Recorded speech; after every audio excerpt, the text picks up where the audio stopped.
best for South Africa. I got the impression yesterday that you depended on the communist program to execute the redistribution of wealth, which you would like to see. Is that right? Well, I'm happy to meet you. I have got a Cape Townian background as well. I grew up in Stellenbosch and I enjoyed my stay there for a long time. Which economic program? Well, I think South Africans are discussing which is the best economic program to implement in a post-apartheid South Africa. Even non-Marxists are agreed that something has got to be done about the redistribution of wealth in our country. I know at any rate, I know that Professor Sampieter Blanche of Stellenbosch, who for a long time was a member of the Nationalist Party, I don't know if he still is, also agrees that in addressing the imbalances in our country, something has got to be done, something drastic. You know, we want to bring about social harmony in our country. And that social harmony is impossible if we do not redistribute wealth and resources.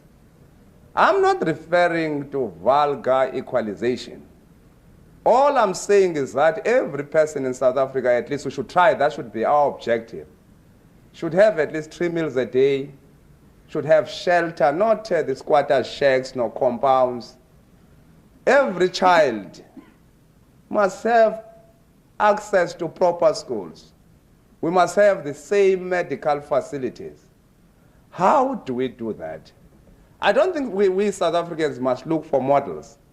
But I think we have got a duty, if we have got to stop the current divisions, if we have got to heal the wounds of apartheid divisions, to balance things. Now, you are an Afrikaner. You have got your own history. You are part of the important national groups in our country. At one time, you were disadvantaged, sir. The British treated you as a second-class citizen. You were not given, your language was not given the same status as English. You were an ordinary farmer in the 30s and 40s and very poor, most of you. We are exactly in the same position as blacks. You know, I went back where I was born, where my mother is, as soon as I got into the country. She stays in only one hut. When I had to sleep there, she had to negotiate with neighbors to provide her newly arrived son with some shelter. I'm just using me as an example. Most of us are in that position, most blacks, in the rural areas and in the townships. Now, apartheid has decided not to provide housing for us. Now, you nationalized. It's only now that you are speaking about privatization. You nationalized Eskom, ISCO, SETS. You worked out affirmative programs to uplift the Afrikaner.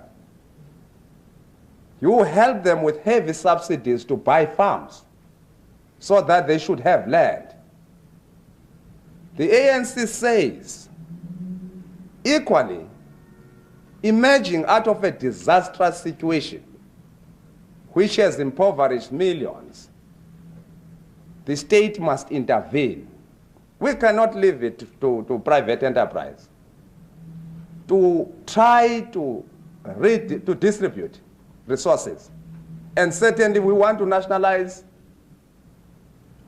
enterprises like Eskom, ISCO, SETS.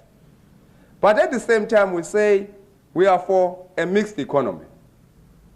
And in doing so, we must also take into consideration not to repeat the mistakes of Eastern Europe and Africa.